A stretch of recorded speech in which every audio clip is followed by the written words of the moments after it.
queria convidar os irmãos que abrissem suas Bíblias no livro do profeta Isaías.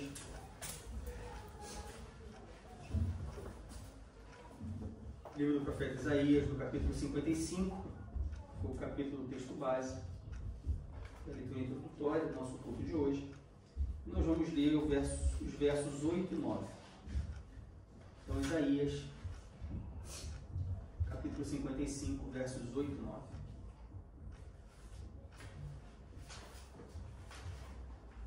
Quem achou, diga amém. Quem não achou, diga escola dominical. Isaías é um livro fácil, né, meu irmão? Vamos combinar aqui. Não é um livro muito difícil de se achar, não. Todos acharam? Amém? Amém. Isaías 55, versos 8 e 9 diz assim: porque os meus pensamentos não são os vossos pensamentos, nem os vossos caminhos os meus caminhos, diz o Senhor. Porque assim como os céus são mais altos do que a terra, assim são os meus caminhos mais altos do que os vossos caminhos, e os meus pensamentos mais altos do que os vossos pensamentos. Meus irmãos, nós servimos a um Deus que é pessoal. Uma das coisas que nós aprendemos quando nós estudamos a palavra de Deus é que o nosso Deus é um Deus pessoal. Ou seja, o nosso Deus, ele é uma pessoa. E como um Deus pessoal, ele se relaciona conosco. Em outras religiões, que tem vários deuses, o que nós vemos são deuses que não têm relacionamento, deuses entre aspas, só há um Deus, mas são divindades que não possuem um relacionamento com os seus servos. Mas nós, mais uma vez, servimos a um Deus pessoal. E como um Deus pessoal, como uma pessoa, ele se relaciona com os seus servos. Deus se relaciona com aquelas pessoas que se achegam até ele. Ao longo da Bíblia nós temos vários exemplos sobre isso. Nós temos, por exemplo, o exemplo de Adão no Jardim do Éden, onde todos os dias, a palavra nos conta, que todos os dias, no fim do dia, Deus ia para o jardim. Fazer o quê, meu irmão? Passear com Adão, conversar com Adão, interagir com Adão, socializar com Adão. Isso fica muito evidente quando, na nossa caminhada cristã, e eu tenho certeza que você já passou por algum momento desse. Se você não passou, eu peço a Deus que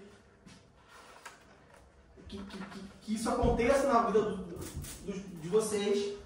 Mas na nossa caminhada cristã nós passamos certamente por algumas situações onde nós precisamos de uma orientação, onde nós precisamos de uma intervenção divina, onde nós precisamos de um conselho de Deus, onde nós precisamos em algum momento e nós chegamos a Deus e falamos assim: Deus, fala comigo. Deus, me ajuda.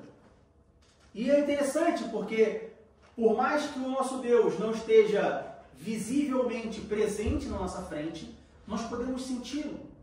Por mais que muitas das vezes nós não ouçamos a voz de Deus audível aos nossos ouvidos, a gente pode ouvir a sua voz. Por mais que nós não sintamos as mãos de Deus nos abraçando, as mãos de Deus fazendo um carinho, as mãos de Deus nos tocando, mas nós sentimos a sua presença. Isso é porque nós servimos a um Deus pessoal que se relaciona conosco. No entanto, existem alguns momentos, assim como existem momentos em que nós precisamos da orientação divina, assim como existem momentos em que nós oramos a Deus e pedimos que Deus interceda, que Deus intervenha, que Deus haja em nosso favor em alguma situação. Em alguns momentos, nós oramos a Deus e, num primeiro momento, parecem que as nossas orações não foram atendidas. Talvez já tenha acontecido com alguns dos irmãos aqui presentes. Nós dobramos nosso joelho e nós oramos a Deus, nós falamos: Deus, eu preciso do Senhor. E num primeiro momento, parece que Deus não ouviu as nossas orações. Em algumas situações, nós dobramos nossos joelhos, nós oramos ao nosso Deus, Deus ouve as nossas orações, mas Ele fala não. Ou, por não, eu quero dizer que Deus ele não responde às nossas orações da maneira como nós esperávamos que ele respondesse. Já aconteceu com os irmãos alguma coisa desse tipo? De você orar a Deus e você falar assim, bom, eu sirvo um Deus, ao Deus pessoal, que se relaciona comigo, um Deus que me ajuda, um Deus que me orienta. Eu vou dobrar o meu joelho, eu vou falar com Deus, eu vou pedir isso para Deus, eu vou expor isso para Deus. E Deus vai falar comigo dessa maneira. E Deus vai fazer dessa maneira. E aí você dobra o seu joelho, você ora a Deus, você fala com Deus. E quando Deus responde, não é aquilo que você esperava. Isso acontece na nossa vida cristã. E é sobre isso que eu quero falar.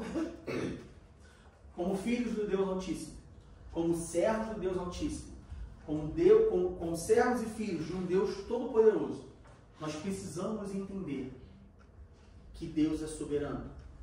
E que na sua soberania, na sua onisciência, na sua onipotência, toda a soberania e sabedoria divina, ela está presente nas respostas das nossas orações.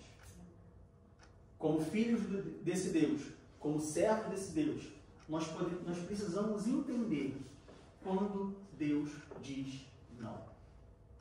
E quando eu digo entender quando Deus diz não, eu digo não só reconhecer que Deus disse não, mas entender o porquê disse não. Ou em alguns momentos não entender, mas aceitar quando Deus diz não. E é sobre isso que eu queria meditar nesta manhã com os irmãos. Como eu disse, a Bíblia é bem clara quando ela nos apresenta a Deus. Quando nós estudamos a Bíblia, quando nós lemos a Bíblia, nós vemos Deus ser apresentado como um ser pessoal, como um ser que se relaciona com a sua criação. Mas acima de tudo, quando nós estudamos a Bíblia, quando nós olhamos na Bíblia sobre quem é o nosso Deus, nós encontramos algumas características de Deus. E uma das características que a Bíblia nos revela sobre Deus é que Deus é onisciente. Os irmãos sabem o que significa ser onisciente. Quando a Bíblia diz que o nosso Deus ele é onisciente, a Bíblia está dizendo que ele tem todo o conhecimento. E alguém pode falar assim, não, claro, Diego, que ele tem todo o conhecimento, porque o nosso Deus é um Deus que sempre existiu. Então ele é um Deus que viu todas as coisas. Ele é um Deus que criou todas as coisas. E porque ele criou todas as coisas, e ele existe desde que todas as coisas por ele foram criadas e existem desde então ele sabe todas as coisas. Mais ou menos. Eu tenho 38 anos de vida. Eu não lembro de tudo que eu já fiz. Eu não lembro de tudo que eu já presenciei. Eu não lembro de tudo que eu conheci. Aqui nós temos irmãos de diversas idades. Eu tenho certeza que por mais que a sua memória seja boa, você não lembra de tudo que já passou na sua vida até então.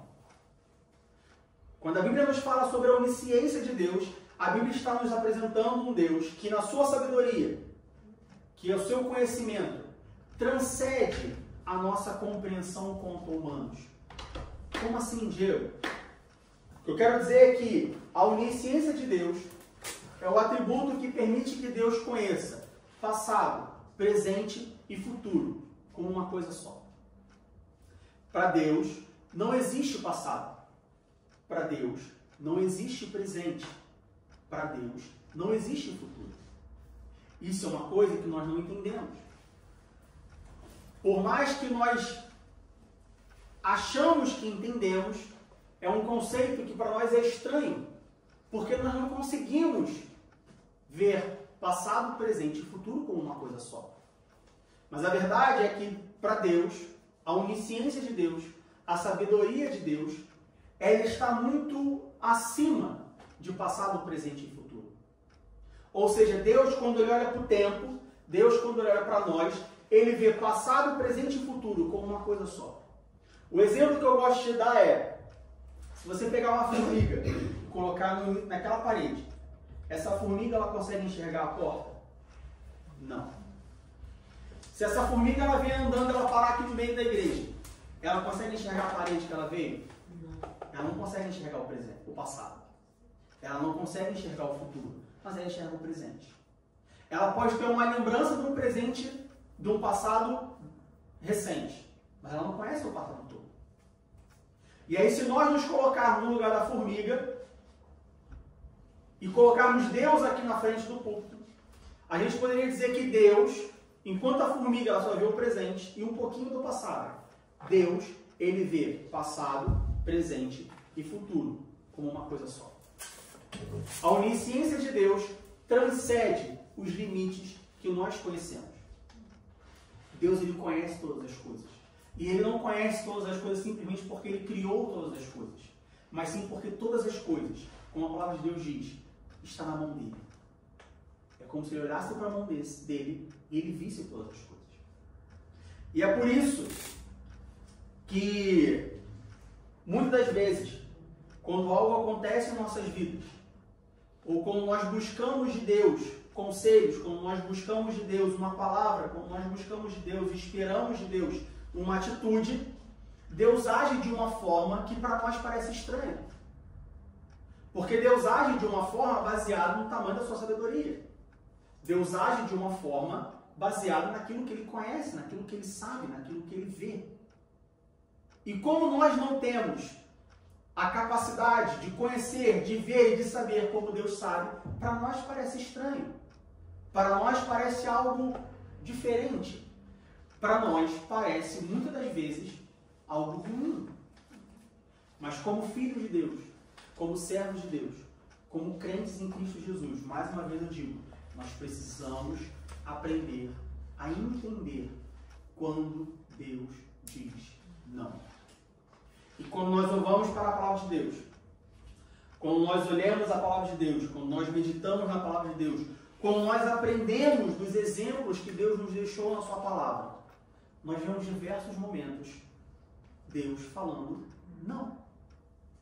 E quando nós continuamos a meditar e quando nós continuamos a ler, muitas das vezes, se não todas, nós entendemos mais na frente o porquê Deus disse não. Vamos lá abrir em 2 Coríntios, capítulo 12, versículo 9. 2 Coríntios, capítulo 12, versículo 9.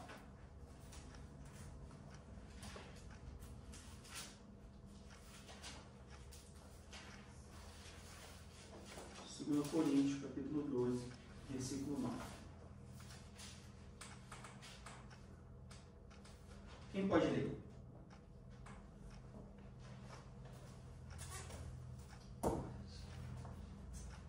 E disse: a minha graça te basta, porque o meu poder se aperfeiçoa na fraqueza. De boa vontade, pois me gloriei nas minhas fraquezas, para que em mim habite o poder de Cristo. Muito obrigado. Quando nós vamos para a segunda carta de Paulo, do apóstolo Paulo, à igreja de Corinto, capítulo 12, no versículo 9, Paulo diz que Deus falou para ele assim: a minha graça te basta, porque o meu poder se aperfeiçoa na fraqueza. Para aqueles que não conhecem o contexto dessa passagem, para aqueles que não conhecem o que estava acontecendo, o apóstolo Paulo, no capítulo 12, ele nos testemunha, ele nos escreve, que por 3 vezes ele orou a Deus e pediu a Deus que tirasse um espinho na sua carne. Ou seja, Paulo tinha alguma condição, Paulo estava passando por alguma coisa, Paulo tinha alguma coisa estava errada com Paulo, que Paulo queria que isso passasse. E não cabe a nós aqui especular sobre o que era, porque a gente não sabe. Muito se especula, alguns acham que é isso, outros acham que é aquilo. Isso não vem ao caso. Nós não podemos afirmar coisas que a Bíblia não diz. O que nós podemos afirmar é: Paulo, o apóstolo Paulo, escreve à igreja de Corinto falando: olha, por 3 vezes eu orei a Deus, pedindo a Deus que tirasse o espinho da minha carne. E a resposta de Deus foi não.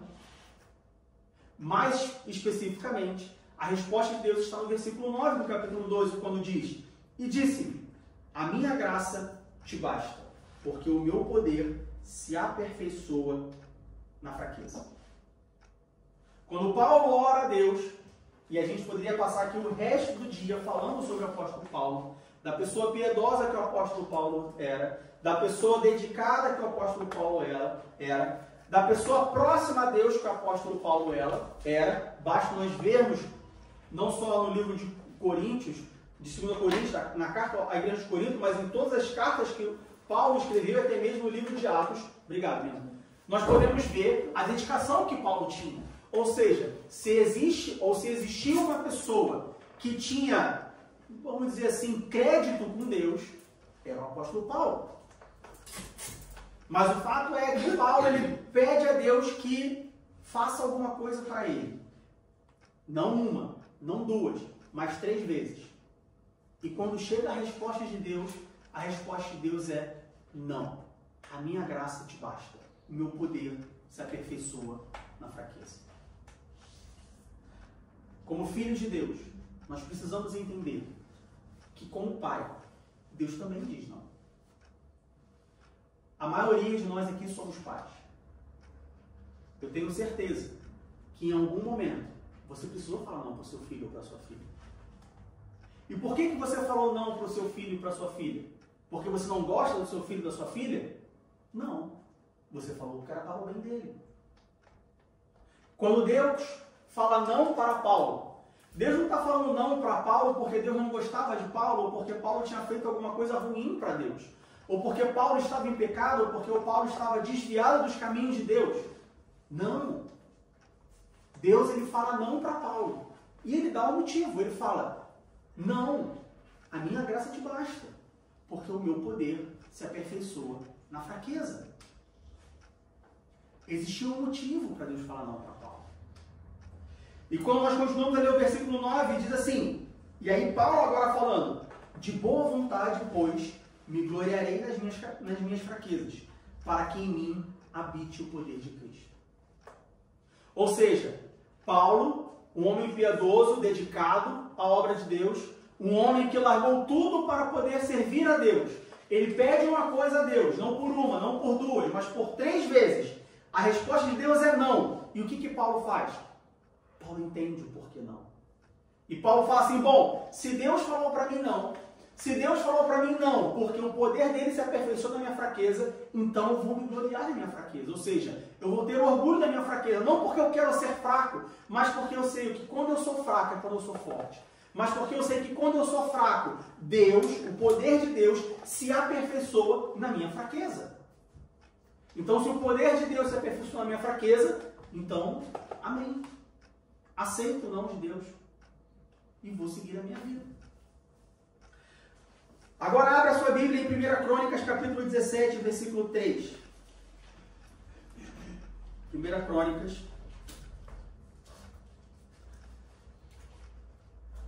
capítulo 17, do verso 3 ao verso 5. Crônicas foi depois de Reis. 1 Crônicas, 1 Reis, 2 Reis, 1 Crônicas. 1 Crônicas, capítulo 17, do verso 3 ao verso 5.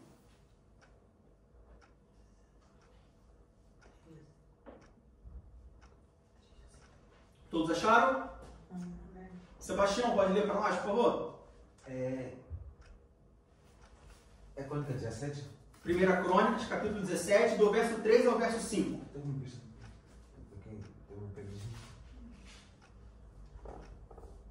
Lê para nós, por favor.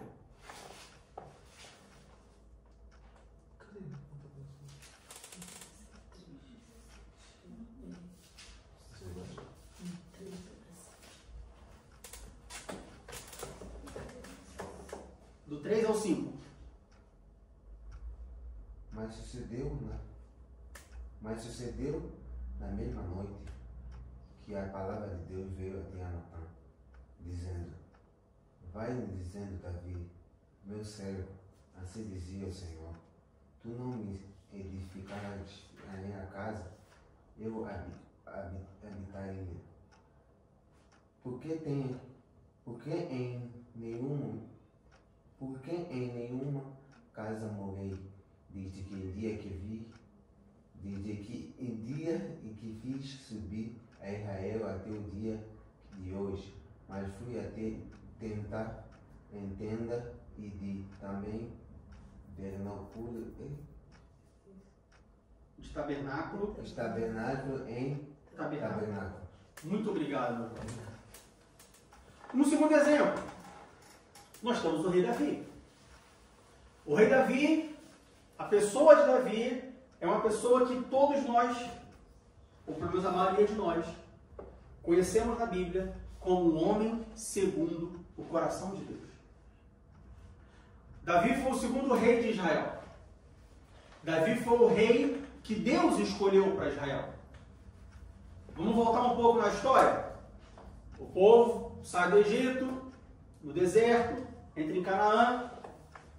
O povo chega para Josué e pede a Josué que alguém lidere o povo. E aí você tem os juízes.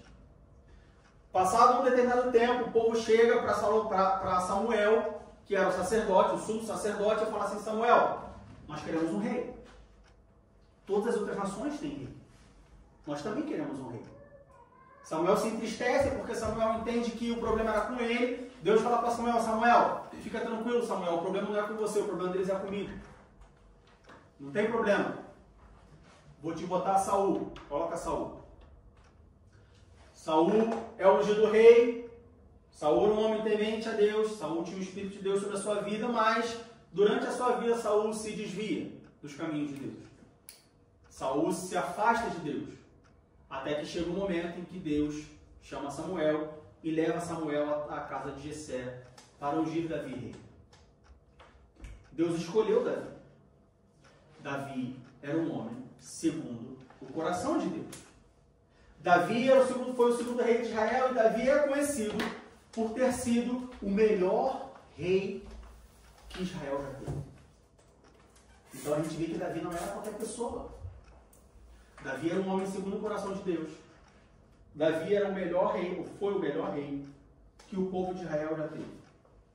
No entanto, no livro de 1 Crônicas, nós vemos o profeta Natan chegando a Davi e falando: tu não me... A mensagem de Deus chega a Davi através do profeta Natan, dizendo: assim diz o Senhor, tu me não edificarás uma casa para morar. O que aconteceu aqui? Davi coloca no seu coração de construir um templo para Deus. Mas como assim, meu irmão, construir um templo? Pois é, nesse momento, nesse período, não existia um templo para Deus. Deus habitava, não que Deus habite, porque Deus não está limitado às quatro paredes, mas desde a peregrinação do povo de Israel no Egito, no deserto, quando saiu do Egito, Deus habitava em tendas, Deus habitava no tabernáculo, ou seja, nós já estudamos aqui várias vezes, que o povo de Israel saiu do Egito, enquanto eles estão no deserto, Deus chega para Moisés e manda Moisés construir um tabernáculo. E esse tabernáculo referia à casa de Deus. A presença de Deus estaria naquele lugar, através da Arca da Aliança, no lugar santo dos santos. Então ali era onde Deus morava, entre aspas. Toda vez que o povo olhava para o tabernáculo, o povo sabia que Deus estava ali presente. O povo chega em Canaã, eles entram na terra de Canaã, eles se organizam como cidade, se organizam como povo, mas ainda assim Deus habitava em tendas, Deus habitava no tabernáculo, Deus não tinha um templo. E aí Davi, chega um momento da sua vida e Davi fala assim: não, o meu Deus não pode habitar em tabernáculo. O meu Deus não pode habitar em tenda. Vou fazer um templo para o meu Deus. A intenção de Davi era boa. O que Davi queria fazer era uma coisa boa. Nós vimos exemplos de Paulo. Paulo queria uma coisa para ele. Paulo falou: Deus, tira de mim esse espinho na minha carne. E Deus falou: não, mas era uma coisa para ele. Mas Davi não. Davi queria fazer uma coisa para Deus. Davi queria fazer uma coisa boa para Deus. Davi queria edificar um templo para Deus. Davi queria dar uma casa para Deus. E o que Deus fala para Davi, meus irmãos? Não. Mas sucedeu na mesma noite que a palavra do Senhor veio a Natã dizendo: vai e diz a Davi, meu servo, assim diz o Senhor, tu me não edificarás uma casa para morar. Porque em casa nenhuma morei, desde o dia em que fiz subir a Israel até o dia de hoje, mas fui de tenda em tenda e de tabernáculo em tabernáculo. E a ideia aqui não é a gente discorrer sobre o porquê Deus disse não a Davi, isso não nos interessa. A Bíblia fala, Deus fala o porquê de não. Mas o objetivo nesta manhã não é entender o porquê Deus disse não, e sim, Deus disse não para Davi, um homem segundo o seu coração, o melhor rei que Israel já teve. Deus disse não para Davi. Agora vamos para Gênesis capítulo 2, versículo 17. Gênesis capítulo 2, versículo 17. Se você não achar Gênesis, meu irmão, aí misericórdia em Deus na sua vida. Gênesis capítulo 2. Você vai virar 3 páginas e acabou. E já achou. Gênesis capítulo 2, versos 16 e 17. Uma outra pessoa lê para nós, por favor. Quem pode ler? Gênesis 2, 16 e 17. Ordenou o Senhor Deus ao homem, dizendo: de toda a árvore do jardim podes comer livremente, mas da árvore do conhecimento do bem e do mal, dessa não comerás, porque no dia em que dela comeres, certamente morrerás. O caso de Adão é ainda mais interessante. Porque veja bem, nós vimos Paulo, lá no Novo Testamento. Paulo pede uma coisa para ele e Deus fala não. Aí depois nós vimos Davi, bastante tempo antes de Paulo, no Antigo Testamento. Davi quer fazer uma coisa para Deus e Deus disse não. E aí alguém pode falar assim, mas Diego, Deus disse não para Paulo e para Davi por causa do pecado. Porque nós entendemos, nós vemos na Bíblia de que existe no homem, existe em nossa natureza a tão falada natureza pecaminosa. Então, por mais que Paulo e Davi fossem homens bons e justos e piedosos e fiéis, eles ainda tinham a natureza pecaminosa e por isso eles tinham toda a sua ciência, a sua sabedoria deturpada. Então, enfim, de alguma forma algumas pessoas podem associar o não de Deus a Paulo, o não de Deus a Davi, com a natureza pecaminosa do homem. Só que no exemplo de Adão, não tinha pecado ainda. Aqui no capítulo 2, no versos 6 e 7, 16 e 17, ainda não tinha pecado. No verso 16 e 17 do capítulo 2, nem a mulher tinha sido criada ainda. O mundo tinha acabado de ser criado. Não existia pecado no mundo. Mas Deus disse não a Adão. Vamos ver?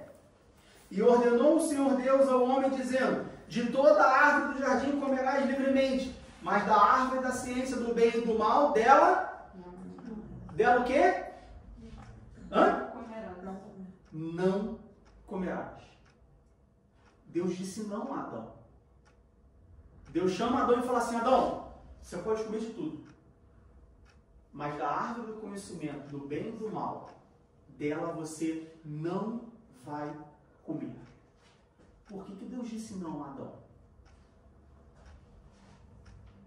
Deus falou não para Adão.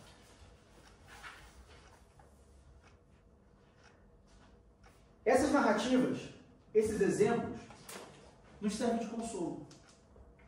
Sempre que nós orarmos a Deus, pedimos alguma coisa a Deus, seja em nosso favor,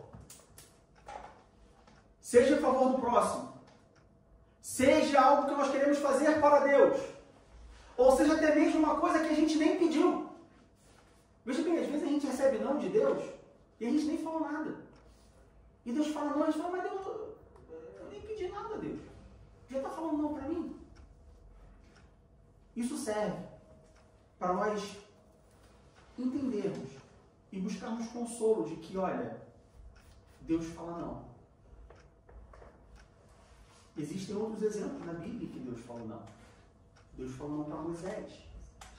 Deus falou não para Jó. Deus falou não para Jonas. Quando nós olhamos para os exemplos da Bíblia, nós vemos Deus falando não para várias pessoas. Isso nos serve de consolo, isso nos serve de ensino, de que, bom, Deus em algum momento vai falar não para mim. Mas o que nós temos que ter em mente, o que nós temos que nos apegar é: eu não tenho que me preocupar com o não de Deus. Eu não tenho que me apegar ao não de Deus. Eu tenho que me apegar ao porquê Deus disse não. Qual o propósito de Deus dizer não? Sabe por quê, meus irmãos? Todas essas experiências que nós lemos na Bíblia, que nós sabemos que existem na Bíblia, todas as experiências que nós passamos na nossa vida servem para a nossa fé cristã. Servem para a nossa caminhada cristã. E tudo que Deus faz na nossa vida tem um propósito. Sempre que nós vamos para a Bíblia e nós encontramos Deus fazendo alguma coisa, nós vemos que tem um propósito. E acima disso, toda recusa divina, ou seja, toda vez que Deus diz não para alguém, na palavra de Deus, nos exemplos que nós temos na Bíblia, nós encontramos pelo menos 3 coisas nesse não. Nós encontramos um propósito, nós encontramos uma confiança, encontramos uma esperança. Sempre que Deus falar não, para mim e para você, pode ter certeza, você tem pelo menos 3 coisas que você pode aprender desse não. Primeiro, tem um propósito. Deus ele não brinca. Deus ele não passa tempo. Deus ele não fica entediado como nós ficamos. Às vezes nós estamos entediados e a gente faz coisas só para fazer. Porque não tem nada melhor para fazer. Estou entediado, estou sem serviço, então eu faço qualquer coisa. Deus não fica entediado. Tudo que Deus faz tem um propósito. Todo o propósito de Deus nos traz confiança. Tudo que Deus faz tem um propósito. Todo o propósito de Deus nos traz confiança. E toda a confiança em Deus nos revela uma esperança. Não existe a situação onde nós confiamos em Deus para fazer alguma coisa. Nós confiamos em Deus para algo acontecer. E isso não se traduza, não se reflita, não resulte em uma esperança para o cristão.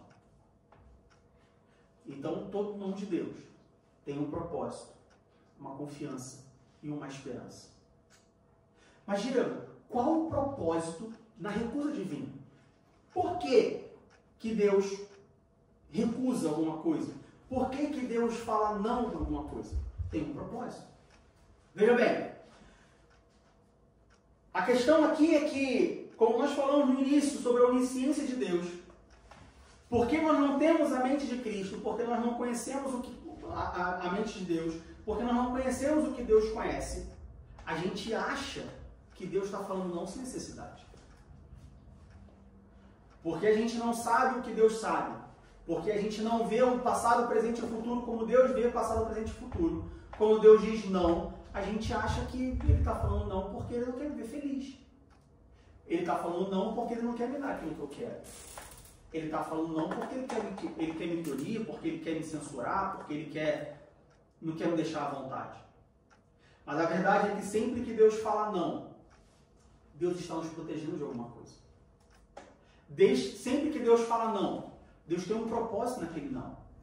Ele está falando não porque Ele sabe que se Ele fizer sim, se Ele falar sim, se Ele permitir algo que não é do seu propósito, algo que não é da sua vontade, algo que muitas das vezes não é o que nós esperamos, vai acontecer. E como um pai diz não ao filho, Deus nos diz não. Porque às vezes nós pedimos coisas que a gente não sabe o que a gente está pedindo. A palavra de Deus é bem clara quando diz: pedis e não recebeis, porque pedis mal. Ou seja, lá em Tiago nós aprendemos que, às vezes, nós não recebemos algo porque nós pedimos errado, sabia disso? Orações erradas que nós fazemos. Pedidos errados que nós fazemos. E é uma comparação muito simples, é muito fácil da gente conseguir um exemplo no nosso dia a dia para a gente entender isso. Se o seu filho chegar para você hoje e falar assim: pai, mãe, posso comer um pote de 3 litros de sorvete no almoço? O que você vai responder para ele? Não. Mas veja bem, para o seu filho, comer 3 litros de sorvete no almoço é uma maravilha. É a comida que ele gosta. Não é bem uma comida, mas é o que ele gosta. É sorvete de fruta, é saudável. Ele vai comer rápido, ele vai encher a barriga. Porque ele não consegue ter a capacidade de entender que a médio e longo prazo, talvez a curto prazo até, 3 litros de sorvete, eu diria que até a bastante curto prazo, ele vai correr para o banheiro e ele vai ter uma diarreia. Além de outras implicações que vão vir de uma criança pequena comer 3 litros de suco, até mesmo um adulto. Mas ele não tem essa capacidade de entender isso. Mas o pai tem. Porque o pai já tem um pouco a mais de conhecimento, de experiência. Agora vamos trazer para a nossa vida cristã. Muitas das vezes nós pedimos coisas a Deus. E Deus diz não. Não é porque Deus não nos ama. Mas sim porque na sua infinita sabedoria, na sua onisciência, Deus sabe que aquilo não vai fazer bem para nós. Muitas das vezes, Deus tem outros propósitos. Muitas das vezes, Deus tem outros objetivos. Muitas das vezes, o não de Deus está desalinhado com a nossa vontade, mas ele está alinhado com a vontade soberana de Deus. Aí eu te pergunto, você prefere viver a sua vontade ou viver debaixo da vontade soberana de Deus? Porque a palavra de Deus diz para mim que enganoso é o coração do homem. E isso também é outra coisa muito fácil da gente fazer. Uma comparação, um aprendizado muito fácil da gente ter. Quantas vezes você olhou alguma coisa e falou assim, poxa, eu quero isso, eu preciso disso. O caminho é esse, é por aqui que eu vou. E no dia seguinte você falou assim, caramba, se eu tivesse feito aquilo, eu tinha me arrependido. Quantas vezes isso aconteceu com você? E você fala assim, não, é isso. É isso aqui, eu tenho que fazer isso, eu tenho que ir nesse lugar, é essa pessoa, é essa coisa. É isso, tá certo, é garantido. E aí, por algum motivo, não aconteceu. Não foi, não fez, enfim. E aí depois você olha para trás e fala, rapaz, se eu tivesse ido por ali, mas eu tinha me arrebentado todo. Toda vez que Deus fala não, tem um propósito. Tem um motivo. Não pergunte para Deus o porquê. Pergunte para Deus o para quê. Deus, por que o Senhor disse não para mim? Essa não deve ser a pergunta do cristão. A pergunta do cristão é, Deus, para que o Senhor disse não para mim? Porque todo não tem um propósito. Toda ação divina tem um propósito. Quando nós olhamos, por exemplo, de Paulo, o propósito de Deus não era tirar o espinho na carne de Paulo, mas sim de que o seu poder se aperfeiçoasse na fraqueza de Paulo. É como se Deus falasse assim, Paulo, olha só, eu não vou tirar o teu espinho, porque eu quero que você fique ainda mais firme, eu quero que você fique ainda mais piedoso, eu quero que você fique ainda mais forte, mesmo você estando fraco nesse assunto, mesmo você estando fraco nesse aspecto, mesmo sendo algo que te incomode. Mais uma vez a gente está aqui conjecturando. Mas quem sabe, se Deus tirasse o espinho da carne de Paulo, será que Paulo continuaria sendo o homem que ele foi?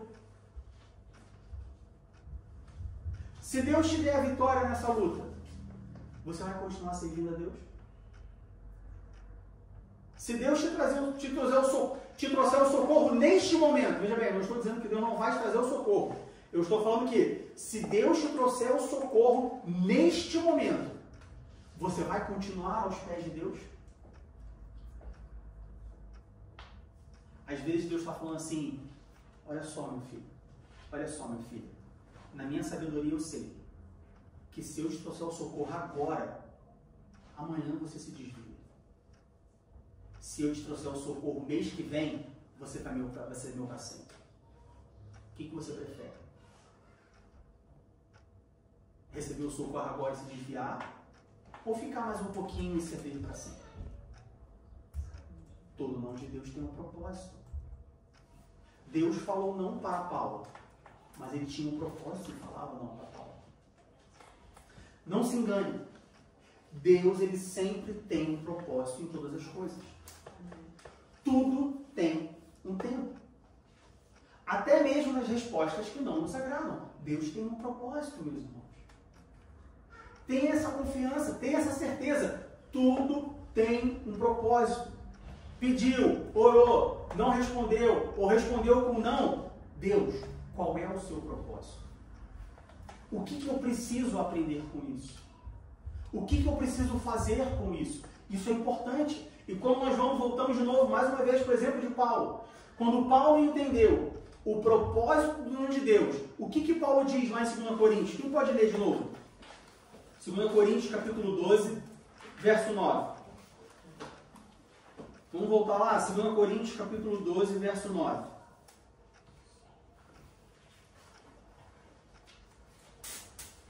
Segundo Coríntios, capítulo 12, verso 9. Quando Paulo entendeu o propósito da recusa divina, quando Paulo entendeu que, bom, Deus me disse não, mas Ele me disse não para o meu fortalecimento, Ele me disse não para o meu crescimento. O que Paulo diz? De boa vontade, pois, me gloriarei nas minhas fraquezas, para que em mim habite o poder de Cristo. Em outras palavras, Paulo ele foi maduro o suficiente para entender que não é não. Paulo poderia ter sentado, cruzado os braços e falar assim, poxa Deus, mas eu fiz isso, isso e isso, o Senhor fala não para mim? Paulo poderia ser um menino mimado, um crente birrento e falar assim, quer saber? Me disse não, então também não vou orar para mais nada. Quer saber? Me disse não, então também não quero saber de mais nada. Mas não. Paulo ele foi maduro. Buscou entender o propósito.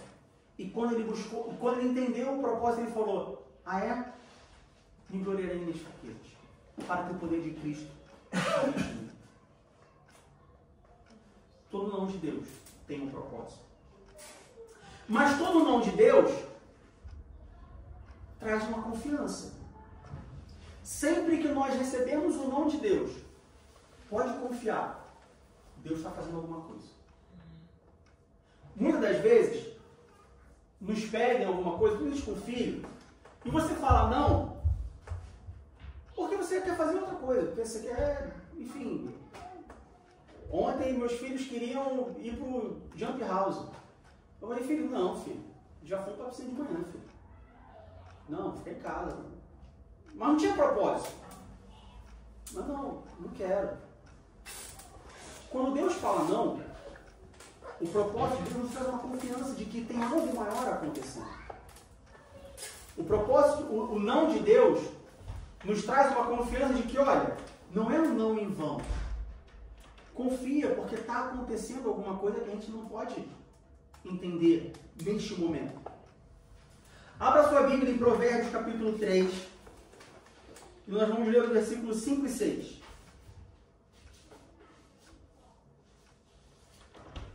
Provérbios, capítulo 3, versos 5 e 6.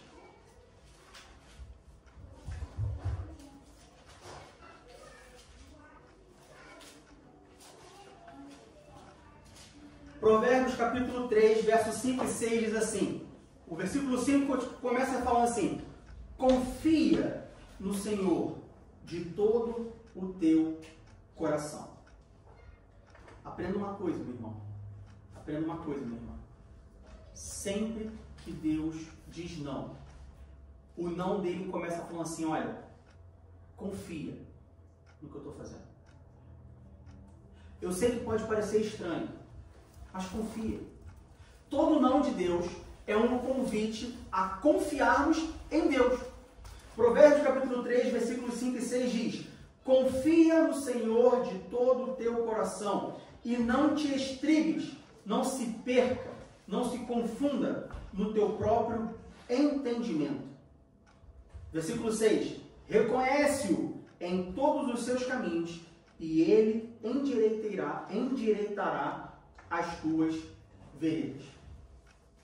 Veja bem, Salomão, o homem mais sábio que já existiu, o homem mais sábio que ainda vai existir. Veja bem, meu irmão, se Deus demorar mais 10 mil anos para enviar seu Filho Jesus para nos buscar, não vai haver um outro homem tão sábio quanto Salomão nos próximos 10 mil anos.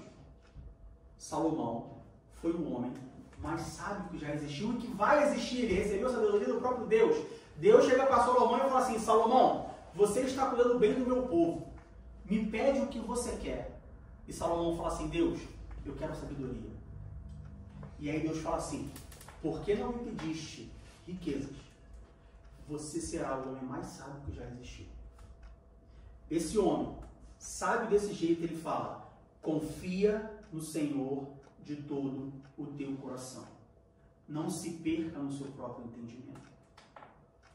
Por mais sábio que você acha que você seja, por mais conhecedor que você possa ser, por mais experiente que você seja, não se perca no seu próprio entendimento. Reconhece, ou seja, reconhece a Deus em todos os seus caminhos e Ele endireitará as suas veredas. Sempre que nós recebemos o não de Deus, nós somos convidados a confiar no que Deus vai fazer. Quando nós recebemos um sim de Deus, nós confiamos no que nós pedimos. Eu pedi alguma coisa, Deus falou sim, então o que eu pedi está certo. Eu quero fazer alguma coisa, pedi a aprovação de Deus, Deus falou, não, vai lá e faz. Bom, então o que eu fiz, eu estou no caminho certo, então. Então o meu caminho está bom. Então a minha intenção é boa. Então o que eu quero fazer é isso mesmo, está certo. O que eu planejei, pedi, recebi a aceitação, recebi a confirmação, o sim, então tá bom. Quando nós recebemos o não, nós somos convidados a confiar no que Deus vai fazer. Quando eu chego para Deus e falo assim, Deus, posso ir por esse caminho? E Deus fala assim, não, você vai pelo meu caminho. Eu estou sendo convidado a confiar de que o caminho de Deus é melhor que o meu caminho. Eu estou sendo convidado a confiar de que o que Deus vai fazer é melhor do que eu vou fazer. E qual o resultado dessa confiança? No versículo 6, Salomão diz, reconhece em todos os seus caminhos e Ele endireitará as tuas veredas. Às vezes a gente acha que o nosso caminho é bom, mas o nosso caminho é torto. Às vezes a gente acha que o nosso caminho é bom, mas o nosso caminho é ruim. Também um exemplo muito prático da gente fazer GPS. Eu quero sair daqui para Alexanderplatz. Trajeto mais fácil. Eu vou por aqui, ali, tal, não sei o que, pô, e chego lá. Mas aí às vezes eu coloco no GPS, o GPS fala assim, não. Não vai por ali não. Vai por esse caminho aqui. Mas esse caminho é mais longo, GPS. Vai por esse caminho, rapaz. Mas esse caminho aqui, a velocidade máxima é 30 km por hora, aquele caminho ali é 80. Eu vou demorar 3 vezes mais. Vai por aqui, rapaz. E aí quando eu pego o caminho que o GPS falou, eu chego mais rápido do que o outro. Por quê? Porque no outro tinha manifestação, porque no outro tinha obra, porque no outro tinha desvio, porque o limite era 80, mas ontem o limite passou a ser 20. Está parado, está com trânsito. Quando nós recebemos o não de Deus, Deus está falando, olha, confia em mim. Confia no que eu vou fazer. Não ache que está certo não, mas confia. Eu sei que você não entende, eu sei que parece confuso, eu sei que parece distante, eu sei que parece difícil, eu sei que parece complicado, eu sei que parece que eu não te amo, eu sei que parece que eu não quero você, eu sei que parece que eu não dou bola para você, mas confia em mim. Porque se você confiar em mim, eu vou consertar o teu caminho torto. Para você, o teu caminho parece ser reto, mas ele é torto. Lembra o exemplo que eu dei da formiga de Deus? A formiga que está aqui pertinho, para ela o caminho é reto.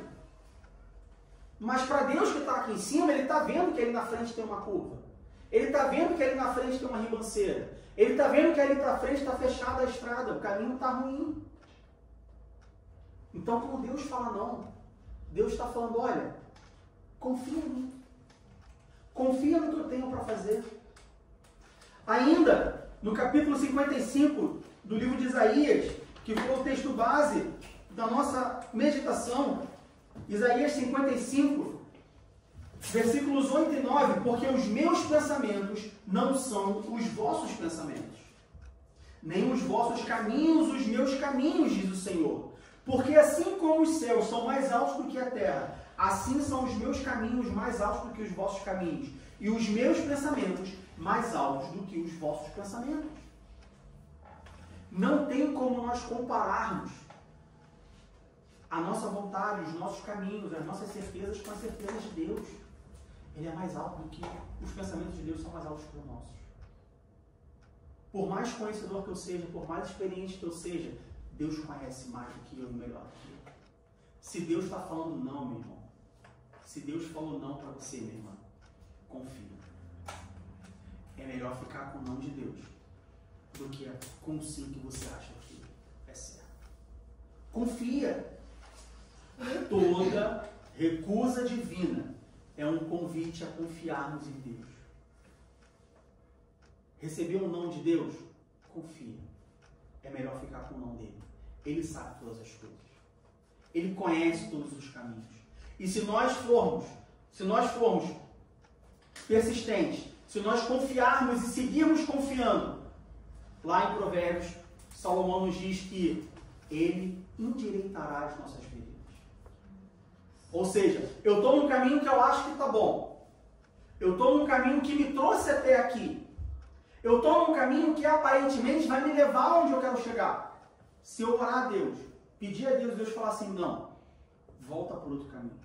Não, vai por aqui. Confia. Ele está endireitando o teu caminho. E aí, para uma outra meditação, nós podemos nos perguntar, ou podemos ver na Bíblia, qual é a diferença entre caminho e vereda? Você sabe? Existe uma diferença. São coisas diferentes. É melhor você andar nas veredas de justiça de Deus do que nos seus caminhos. Tem uma diferença. Então lembre-se, toda vez que Deus diz não, esse não de Deus, essa recusa de Deus, é um convite a confiarmos em Deus. Recebeu ou não? Confia nele. Vai ser melhor. Não tenta entender. Só confia. Só vai. Tenha certeza de que vai ser melhor. Por fim, eu disse que toda negativa de Deus, toda resposta negativa de Deus, toda recusa de Deus, todo não de Deus, ele nos traz uma esperança. Deus é tão misericordioso que, olha só, Deus é tão misericordioso que às vezes nós pedimos alguma coisa e não recebemos nada. Sempre que a gente pede alguma coisa, a gente recebe pelo menos 3 coisas. Ainda que seja não. Já pensou nisso? Veja bem, toda vez que a gente pede alguma coisa para Deus, ainda que Deus não nos dê, ainda assim, Ele nos dá 3 coisas. Ele nos dá um propósito, um pedido a confiar nele e nos dá uma esperança.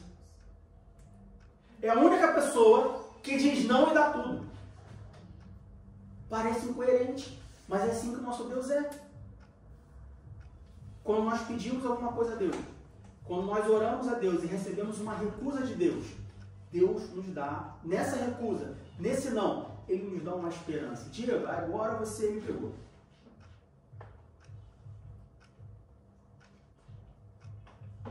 Agora você me pegou. Porque o propósito, beleza, entendi. Que Deus tem um propósito. Ok, estamos claros nesse assunto. A confiança, forçou um pouco a barra, mas eu entendo. Tá bom, leu lá em Provérbios e tal, tudo bem. Deus fala, não, é para confiar nele, eu vou confiar que ele vai fazer o melhor. Mas esperança? Tudo que eu tenho, tudo que eu recebo, tudo que eu sinto, quando eu recebo um não de Deus, é tristeza e confusão. Eu achava que eu estava no caminho certo, pedi a Deus uma confirmação, Deus falou não, fiquei confuso. Eu achava que eu ia receber aquilo, pedi a Deus, orei e vi na Bíblia e conversei com não sei quem, com o pastor e tal, e orei, pedi a Deus e Deus falou não, fiquei triste. Como que tristeza e confusão se traduz em esperança? Sim, irmão. Toda vez que nós recebemos um não de Deus, esse não de Deus nos traz uma esperança. Sabe qual a esperança que isso nos traz? Que Deus nos abandona. Deus não nos abandona. Se Deus falou não, Ele está contigo. Muitas vezes, no nosso dia a dia, na nossa vida, no mundo, quando nós pedimos ajuda, quando nós pedimos aprovação, quando nós pedimos alguma coisa, na maioria das vezes, quando nós recebemos não, a gente recebe abandono. Estou com fome. Bato na casa. Pois não? Me dá um prato de comida? Não. Você recebeu um não. Não, não. A pessoa falou não e vira as costas e foi embora. Com Deus, quando Ele fala não, Ele nos dá esperança de que Ele está conosco. Não é um não, vira as costas e vai embora. É um não, meu filho. Eu estou aqui contigo. Confia em mim. Eu vou fazer do meu jeito. Não, meu filho. Não, meu filho. Eu sei que você quer muito isso. Eu sei que você quer muito isso. Mas segura um pouquinho. Agora não. Confia em mim. Eu estou contigo. Deus, tira esse espinho da minha carne. Deus, tira esse espinho da minha carne. Deus, pela terceira vez, tira esse espinho da minha carne. Não, meu filho. Confia em mim. Eu estou contigo. O meu poder se aperfeiçoa na sua fraqueza. Deus, quero construir um templo para você. Não, meu filho. Confia em mim. Eu habito no meio de você mesmo sem um templo. Ainda não é hora de ter um templo. Deus, eu posso comer de todas as árvores do jardim? Não, meu filho. Do conhecimento do bem e do mal, não. Confia em mim. Se você comer, você vai morrer. Deus, morri e agora? Tem uma esperança para você. Eu vou enviar o meu filho para te salvar. Todo não de Deus nos traz uma esperança. O não do mundo nos traz medo, desespero, tristeza, confusão, decepção. O não do mundo nos traz raiva. O não do mundo nos traz ódio. O não do mundo nos traz revolta. Por que existe tanta revolta no mundo hoje? Não. E o não de Deus nos traz esperança. Que esperança, meu irmão, que o não de Deus nos traz? Que esperança eu posso ter quando eu receber o não de Deus? A esperança que você tem é de que existe um Deus Todo-Poderoso, Criador dos céus e da terra, que quando Ele fala não para você, não é porque Ele não quer te dar o que você pediu. Não é porque Ele não está pronto para atender o seu favor, o seu clamor. Não é porque Ele está muito ocupado com outras coisas, com outras pessoas, com outros afazeres e não tem tempo para você. O não de Deus é: confia em mim, eu vou te dar algo melhor. Confia em mim, ainda não é a hora, mas vai chegar a hora. Confia em mim, deposita a sua esperança em mim, porque eu vou te ajudar. Confia em mim, eu vou fazer. Confia em mim, fica com o espinho na carne. Eu vou te aperfeiçoar, mesmo com o espinho. Confia em mim, eu vou te dar no teu meio. Confia em mim, não come da árvore, porque senão você vai pecar, meu filho. Se você pecar, a humanidade inteira vai ser manchada pelo seu pecado. Então confia em mim, não come. Confia em mim, tem esperança. E o que acontece quando nós não confiamos em Deus? O que acontece quando nós não depositamos as nossas esperanças em Deus? Aí sim, tristeza, dor, sofrimento. Em alguns momentos, em algumas situações, tristeza, dor e sofrimento eternos. Porque ficamos distantes de Deus. Portanto, meus irmãos, quando Deus diz não, entenda de uma vez por todas, não é por falta de amor. Quando Deus diz não, não é por falta de graça. Quando Deus diz não, é por misericórdia e amor. É porque Deus me ama, é porque Deus te ama, é porque Deus nos ama, que Ele fala: não, tem um propósito, confia em mim, que eu vou te dar esperança. Quando Deus diz não, é porque Deus está falando: olha, eu sei que dói, eu sei que você queria ouvir sim, mas a resposta é não. Mas não se entristeça, se console, porque eu estou contigo. Porque é que você acha que aqui é bom, mas aqui não é bom para você. Eu conheço o melhor, eu conheço um caminho melhor, eu conheço uma oportunidade melhor, eu conheço uma coisa maior, melhor, que está de acordo com os meus planos. E você acha que os seus planos são bons, você acha que os seus planos são justos, mas você é homem, o seu coração é enganoso, O seu conhecimento, como nós lemos lá em Isaías 55, ele é limitado. Você não sabe todas as coisas. Eu conheço todas as coisas. E porque eu te amo, eu quero o melhor para você. Eu quero o certo para você. Nem antes, nem depois. Na hora certa. Que Deus nos abençoe em nome de Jesus.